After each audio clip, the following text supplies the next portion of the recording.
Hi, most of you are coming for Coco, but today after, I'm also reviewing 3 Billboards outside Ebbing, Missouri. I'm doing a duo afterthoughts review as I watch both of these films back to back. So I thought it would be fitting to do a sort of back-to-back review, if that makes sense. Now with my short intro out of the way, let's start with Coco, the newest Pixar animated film directed by Lee Unkrich. I know I'm not supposed to love music. No music! No music! That's all I could show you of the film before Disney sues. This is a film set in Mexico on the Day of the Dead with the main character, Miguel Rivera, aspiring to be a musician while his family is solely against music. Now, I want to get a certain topic out of the way since I've been seeing it all over fucking social media. The plot I described sounds very similar to The Book of Life, another animated film from 2014 with a close premise. To everyone who says that they're the same film and Coco doesn't need to exist, stop. Close your mouth. Watch the films. The 2 movies aren't even close at all beyond the premise. The Book of Life is about self-sacrifice and romance, while Coco revolves around family and remembering where one comes from without abandoning it. They are 2 very different films. The 2 films both have musicians and are set during the Day of the Dead. One of them must be a copy. Fucking hell, then every Christmas movie with the kid going to the North Pole to see Santa are the same movies. I'm sorry.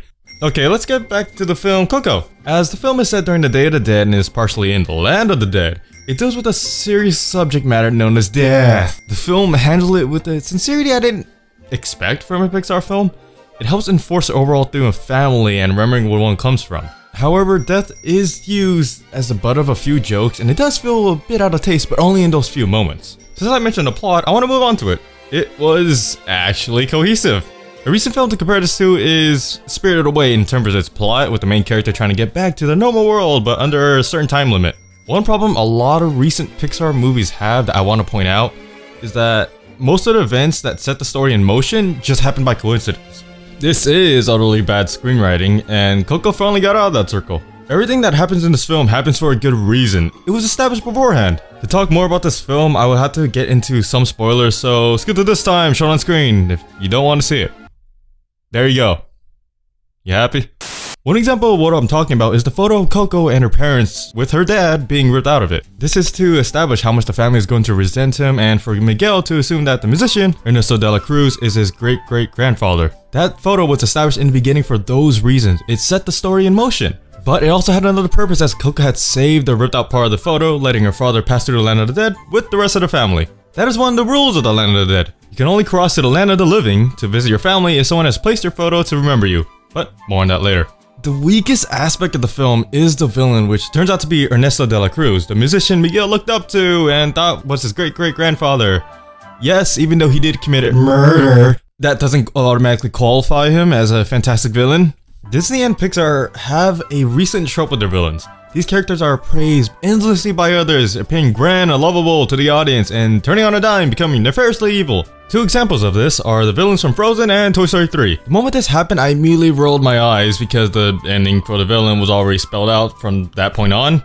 The villain is showed by the heroes to everyone else that he's actually evil and he receives his comeuppance in the end. And they do it by filming him live while he confesses all of his evils he has done. A bit like the Monsters Inc. ending, isn't it? Even though I'm saying this, I don't want them to subvert my expectation by doing the exact same type of villain, but twisting it a little bit. That can come off as obnoxious, similar to how Frozen touched on love at first sight by saying, haha, you just met, what are you, stupid? They don't need to subvert my expectation, they just need to do something new with their villains because it's really becoming tiring to see in the movies. Minor nitpick I do have is the world it builds and the rules the Land of the Dead has. To steal from the dead, you end up in the Land of the Dead. In order to get back to the Land of the Living, you must get blessing from one of your family members who have passed on. When Miguel first steals from the dead, he doesn't end up in the Land of the Dead immediately. He becomes a ghost like every other dead person, but not a skeleton. However, after he gets his blessing from his great-great-grandmother, he steals again, but instead of becoming a ghost where he stood like before, he is teleported as a ghost to where he got his great-great-grandmother's blessing just moments ago. I guess that was done for a laugh, and so he wouldn't have to go through the trial walking all the way back to the Land of the Dead. But hey, if you're gonna make rules, Pixar, you gotta stick by them. The film looks outright beautiful. Kudos to the animators, artists from concept to storyboard, and everyone who worked on this film. It just looks amazing and rich with color, especially orange and purple.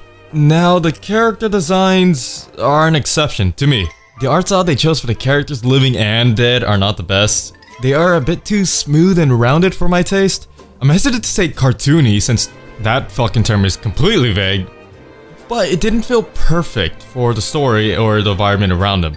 I can't talk about the song since I can't remember any of them. My final score won't be affected by its music because it wasn't memorable to me, and I can't figure out why. My recollection believes that I loved listening to them when watching the movie, but I cannot remember how any of them sounded. You may say, oh, but the songs are part of the movie, and you're right. But I can't criticize if they were catchy or not. They did service the story in several ways, and I loved how one specific song was used more than once without becoming irritating. Is this film worth checking out? Yes, if you're already interested in it. It doesn't bring anything new to the table in terms of story structure, but the themes in the film are very mature for a recent Disney film. To be completely honest, I'd say this is the most risk-taking animated film Disney and Pixar have made in a while. For my overall score, I give it a 7 out of 10. Hey, wait! I know the Coco review is over, but I have another film to review, if that's okay. This next film is one I've been looking forward to seeing for a long while. It's 3 Billboards outside Ebbing, Missouri. Yeah, I know, long fucking name. What's the law on what you can and cannot say on a billboard? I assume you can't say nothing defamatory and you can't say fuck, piss, or cunt. That right? Or anus? I think I'll be all right then. I guess you're Angela Hayes' mother. That's right. I'm Angela Hayes' mother. This film is just incredible! I loved every fucking second of it, from the dialogue to most of the acting. Emphasis on most. I'll discuss about that in a bit, but one thing I want to address is that I won't be discussing any of the plot, or any spoilers, since I'd rather not risk anyone who hasn't seen this film to hear them. This film is worth watching without any knowledge of its plot other than it's a dark comedy.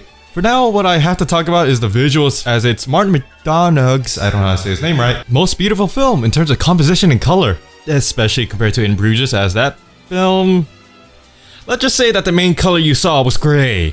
However, In Bruges had fantastic writing and 3 Billboards is even better. Some characters are written so carefully with such depth where I care for each one. The way the events unfold in the film makes you believe that, oh, you know how they're going to end, but it goes a completely different route, perfectly.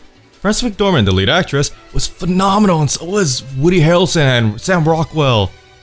Lucas Hedges and Abby Cornish were probably the worst of the whole cast, specifically Abby Cornish. She stars as Woody Harrelson's wife, and oh boy, watch out for those scenes because they're a bit rough. Not rough enough to ruin my overall opinion on the film since she was an important character, but it did stick out like a sore thumb. From what I know, Martin McDonagh's originally wrote for theater, and it shows whenever a scene is set in a small building. He moves the camera as if they were stage lights during a play. It was noticeable on my first watch, but it works for those scenes without taking you out of the movie. There is one scene that ruins the pace of it, and I won't mention the specific details about it. However, it could have been cut out of the film without any repercussions to the film's narrative. It has a character giving a monologue, kind of out of nowhere. As I said, the director was originally a playwright, so this scene felt like something straight out of a play, but not translated into film the best way possible. I do have more problems with this scene, but I can't discuss it without giving away any spoilers.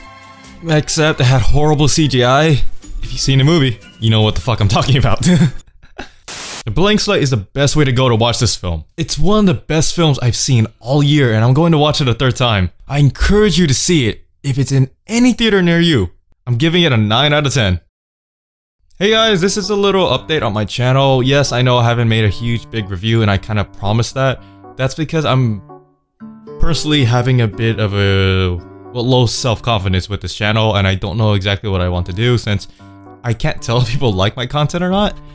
So right now, I wouldn't say I'm taking a break or a hiatus. I'm taking things a little bit slower. Yeah, I'm taking things a little bit slower, and I'll see where I could go from then. I hope you guys could stay for my content. I don't like using the word content. I hope you guys can stay for my videos, and I'll see you guys then. See you guys.